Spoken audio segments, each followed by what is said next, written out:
हरियाणा के मंत्री ने अपनी ही पार्टी के खिलाफ सनसनीखेज खुलासा करके तहलका मचा दिया।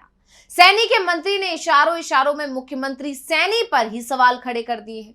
उन्होंने तो सीधे सीधे आरोप लगा दिया कि विधानसभा चुनाव के दौरान उन्हें जान से मारने की कोशिश की गई और ये कोशिश किसी बाहरी ने नहीं बल्कि उनके अपनों ने ही की थी। अब अनिल विज का ये बयान तहलका मचा रहा है। विज के बयान के बाद से कयासों का बाजार गर्मा गया है। तो आखिर कैसे अपने ही मंत्री के बयान से घिर गए मुख्यमंत्री सैनी, इसी पर हम अपनी स्पेशल रिपोर्ट में करेंगे चर्चा। नमस्कार, मैं हूं अंशिता। हरियाणा में सरकार बने महीना पूरा हो गया है, लेकिन आरोप प्रत्यारोप का दौर अभी भी चल रहा है। लेकिन हैरानी की बात यह है कि आरोप विपक्ष की तरफ से नहीं बल्कि बीजेपी सरकार में मंत्री की तरफ से ही अपनी ही सरकार पर लगाए गए हैं। जी हां, हरियाणा के परिवहन मंत्री अनिल विज ने हरियाणा में बीजेपी की सरकार बनने के ठीक एक महीने बाद ऐसा खुलासा किया जिसने बीजेपी सरकार को ही सवालों के कटघरे में खड़ा कर दिया है। उनके बयान ने तमाम सवाल खड़े कर दिए हैं कि अगर विज जो कह रहे हैं उसमें सच्चाई है तो आखिर ऐसा किसने किया होगा, क्यों किया होगा, किसके इशारे पर किया होगा, किसके लिए खतरा बन रहे थे अनिल विज? क्या उनका सीएम पद के लिए दावेदारी ठोकना ही उनके लिए मुसीबत बन गया था? तो इन सवालों के जवाब जानने की ही कोशिश करेंगे, लेकिन पहले ये जान लेते हैं कि आखिर अनिल विज ने कहा क्या था। तो हरियाणा के परिवहन और बिजली मंत्री अनिल विज ने दावा किया कि विधानसभा चुनाव में मेरी जान लेने की साजिश रची गई। विज का कहना है कि इस साजिश में पार्टी के कुछ लोगों के साथ साथ प्रशासन के लोग भी शामिल हैं। प्रशासन ने मुझे चुनाव में हराने की पूरी कोशिश की। और क्या कुछ बोले विज, पहले सुन लेते हैं। मैं आपसे शेयर जरूर करूंगा। उन्होंने ये भी कोशिश करी कि इस चुनाव में कोई खून खराबा हो जाए, उसमें अनिल विज मर जाए या अनिल विज का कोई वर्कर मर जाए, ताकि इस चुनाव को प्रभावित किया जा सके, चुनाव को रोका जा सके। अनिल विज 4 नवंबर को अंबाला में विधानसभा चुनाव के बाद आयोजित एक धन्यवाद कार्यक्रम में शिरकत करने पहुंचे थे, जहां वो जनता को संबोधित कर रहे थे और इसी दौरान उन्होंने ऐसी बातें कह डाली कि जानकारों के कान खड़े हो गए। सवाल पूछे जाने लगे हैं कि आखिर अनिल विज ऐसे आरोप क्यों लगा रहे हैं? क्या वाकई सैनी और खट्टर के इशारे पर उन पर हमला हुआ होगा? क्योंकि अनिल विज ने कहा कि ऐसी कोशिश की गई चुनावों के दौरान कि चुनाव में माहौल बिगड़ जाए, अशांति फैल जाए और इस तरह की स्थितियां हो जाएं कि अनिल विज की जान चली जाए या फिर विज के किसी वर्कर की जान चली जाए, ताकि चुनाव को प्रभावित किया जा सके। और ये जांच का विषय है। मैं कोई आरोप नहीं लगा रहा हूं, लेकिन इसकी जांच होनी चाहिए। क्या बोले अनिल विज, सुन लेते हैं। तीसरा पक्ष था प्रशासन। प्रशासन ने पूरी कोशिश करी कि अनिल विज को हराया जाए, पूरी कोशिश करी। किसके कहने से करी, क्यों करी, ये जांच का विषय है। मैं एकदम सीधा साधा कोई आरोप नहीं लगाता, लेकिन जो घटित हुआ, यहां तक कि विज ने आरोप लगाया कि उनके अपने लोगों ने ही उन्हें हराने की साजिश रची, कोशिश की। विज ने कहा कि बीजेपी के ही नेता ने लोगों को गली गली जाकर मेरी प्रतिद्वंदी चित्रा सरवारा को, जो अंबाला कैंट से निर्दलीय उम्मीदवार थी, उनके लिए प्रचार किया, लोगों को उनके कैंप में ज्वाइन कराया, जिसके सारे सबूत मेरे पास हैं। उसने अपनी फेसबुक के हर पेज पर मुख्यमंत्री नायब सिंह सैनी के साथ फोटो डाली ताकि अधिकारियों व कार्यकर्ताओं पर प्रभाव डाला जा सके। मुख्यमंत्री के साथ उसका क्या रिश्ता है मुझे नहीं मालूम।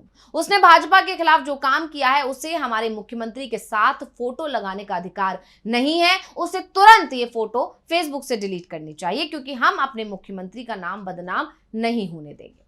यानी भले ही अनिल विज का यह कहना है कि मुख्यमंत्री को बदनाम नहीं होने देना चाहते, लेकिन उनके इस बयान के बाद से इस बात की चर्चा तेज हो गई है कि क्या अनिल विज मुख्यमंत्री नायब सिंह सैनी पर भी आरोप लगा रहे हैं?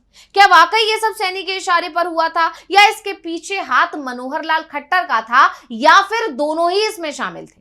क्योंकि ऐसा दावा किया जाता है कि सैनी और खट्टर दोनों से ही अनिल विज के रिश्ते दुरुस्त नहीं थे, या 36 का आंकड़ा था। खट्टर ने इनसे गृह मंत्रालय वापस ले लिया था, जिसके बाद मामला दिल्ली यानी बीजेपी आलाकमान तक पहुंचा था। तब खट्टर और विज के बीच की ये अनबन खुलकर सभी के सामने आ गई थी। और इसके बाद जब सैनी को राज्य का सीएम बनाया गया तो उन्होंने तो एक कदम आगे बढ़ते हुए विज को कैबिनेट में जगह ही नहीं दी थी, जिसके बाद ये भी कहा गया था कि ये सब खट्टर के इशारे पर हुआ है। दरअसल अनिल विज अक्सर ही मुख्यमंत्री पद को लेकर दावेदारी करते रहे हैं। खासकर विधानसभा चुनावों के दौरान तो वो लगातार दावा कर रहे थे। ऐसे में जानकार कह रहे हैं कि विज की यही बयानबाजी सैनी और खट्टर की टेंशन बढ़ा रही थी। लेकिन बीजेपी आलाकमान के आगे ये दोनों मजबूर हैं, इसलिए जब अनिल विज जीत कर आए तो इन्हें इस बार कैबिनेट में जगह भी देनी पड़ी, क्योंकि बीजेपी आलाकमान समझता है कि विज की नाराजगी पार्टी को भारी पड़ सकती है। लेकिन विज खट्टर को खटकते हैं और अब जब विज मंत्री बन चुके हैं तो वो खुलकर अपनी भड़ास निकाल रहे हैं, क्योंकि वो सीएम बनने का सपना देख रहे थे लेकिन इस बार भी सीएम नहीं बन सके।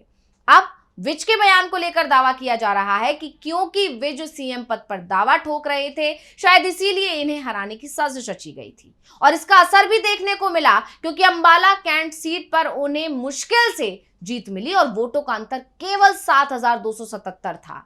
जबकि विज की बात करें तो वो दिग्गज नेता माने जाते हैं। अब विज के बयान ने बवाल मचा दिया। चुनाव खत्म हो चुके हैं, नतीजे आ चुके हैं, सरकार बने भी महीना हो चुका है। ऐसे में इतने दिन बाद जब विज का बयान आया तो सियासी गलियारों में चर्चा शुरू हो गई।